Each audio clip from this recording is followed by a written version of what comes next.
کہ آپ کی امت میں کوئی مہلکات سے مہلکات جاری ہو، قاتل ہو،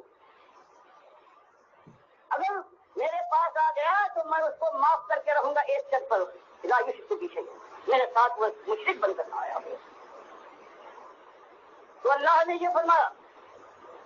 کہ یہ کتاب ہے، جو کتاب یہ کہہ جائے اور جو اس کی تفسیر بیان کر دے ہمارا نبی اور وہ ثابت ہو جائے، اس سے جو اعراض کرے اس کے علاوہ اپنی چلائے تو وہ طاغوت کا پرستار ہے، اور جس کی بات اس معنوں میں مانتا ہے وہ طاغوت ہے۔ اور آج دنیا میں طاغوت کی بندگی ہو رہی ہے، کوئی ایک مطلب نہیں ہے جو یہ نہ مانتا ہو کہ اللہ کی کتاب پر کہنا چاہے وہ کہتی ہو، لیکن اس کے اندر استثناء ہے۔ اللہ کے نبی صلی اللہ علیہ وسلم یہ بہرحال زندہ ہیں اور قبر میں قیامت سے پہلے زندہ ہیں، سنتے ہیں اور جواب دیتے ہیں، اور اللہ کی بجائے جو اللہ فرماتا ہے اللہ ترجع الامور کل، سارے اعمال اللہ کے پاس فیصلے کے لیے پہنچتے ہیں۔ لیکن یہ عقیدہ کیا ہے آج سارے امت مسلمہ کا کہ یہاں جو ہم درود پڑھے دور سے قبر پر تو خود سنتے ہیں، دور سے پڑھے تو فرشتے عربی بھی نہیں جانتے کہ ہم نے اللہ کو مخاطب کیا ہے۔ اللہم صلی، وہ ان سارے اعمال کو لے کر یا اس درود کے الفاظ کو لے کر جا کر قبر نبی صلی اللہ علیہ وسلم کے اندر آپ کے اوپر پیش کر دیتے ہیں۔ یہ وہ شرک ہے کہ آج امت کے ہر وقت کے اندر دوڑ رہا ہے، اور اللہ اس گالی کو مالک فرماتا ہے ایک گالی بنتا ہے، ان اللہ لا یغفر ان یشرک به ویغفر ما دون ذلک لمن یشاء، اور ابن آدم شتمنی، یہ کافر اور مشرک ایمان کے معاملے میں جو جدال پیدا کرتا ہے یہ مجھے گالیاں دیتا ہے۔ تو یہ امت نمازی امت ہے۔ آج دنیا میں کوئی ایسی قوم موجود نہیں ہے جو عبادات کے لحاظ سے اتنا وقت صرف کرے، اتنا مال لگائے حج اور زکات کے سلسلے میں، کس قدر عبادت گزار ہو، لیکن ایسی عبادت جس کے اندر ایمان کا معاملہ بگڑ جائے۔ تو اللہ فرماتا ہے مثل الذین کفروا اعمالهم، مثل الذین کفروا بربهم اعمالهم کرماد، کسی اور کو بھی پکارا جائے تو وہ بھی سن لے گا اور وہ بھی مدد کر سکتا ہے۔ یہ رحمت الہی کا ایک واسطہ سمجھ کر مارو اللہ کے بندوں کو، لگاؤ نعرے۔ تو عقیدہ یہ ہو جائے کہ یہ قبر والا زندہ ہے، اللہ کے نبی صلی اللہ علیہ وسلم زندہ ہے، قرآن کریم انکار کر ڈالا جائے۔ جب اعمال اللہ کے پاس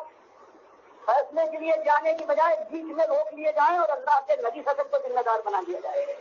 تو بتائیے اس کے بعد یہ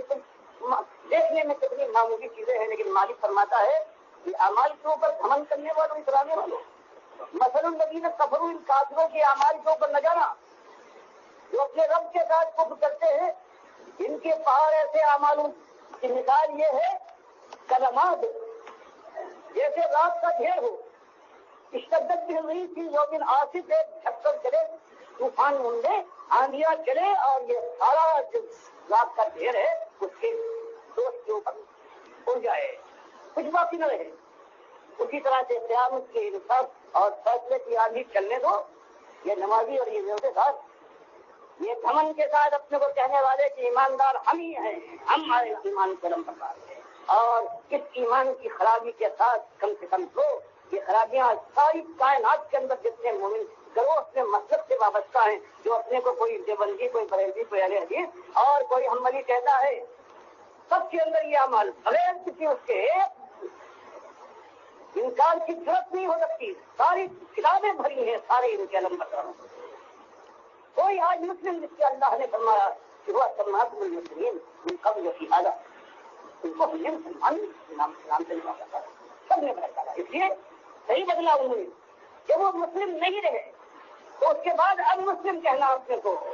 یہ ایک طرح کا دھوکہ تھا، اس لیے لوگوں نے انکار کر دیا۔ اللہ فرماتا تھا کہ ہاں اگر تم ایمان کے تقاضے پورے نہیں کر سکتے تو مرتد ہو جاؤ۔ اللہ فرماتا یا ایھا الذین آمنوا من یرتد منکم عن دینہ فسوف یأتی اللہ بقوم، فرمایا اگر تم نے ایمان کے تقاضے پورے کرنے، طاغوت کو للکارنے اور باطل کے خلاف جان لگانے کا بوتا نہیں ہے، تم ٹھنڈی ٹھنڈی چھاؤں میں چلنا چاہتے ہو، تو سب سے اچھی بات یہ ہے کہ ارتداد کا اعلان کر دو، کہہ دو کہ ہم ایماندار نہیں ہیں، ہم نہیں مانتے۔ تو آج ہم لوگ وہی کہتے ہیں، زبان سے کوئی اعتراض نہ کرے، دل میں نہ اترے، کیسے اترے؟ یہ منبر محراب ہے، ایمان کی بات کبھی نہیں چھوڑتے۔ باتیں کیا ہیں؟ کہیں جائیے تو یہ ہوگا کشتی 12 سال کی نکال دی، کہیں جائیے تو یہ ہوگا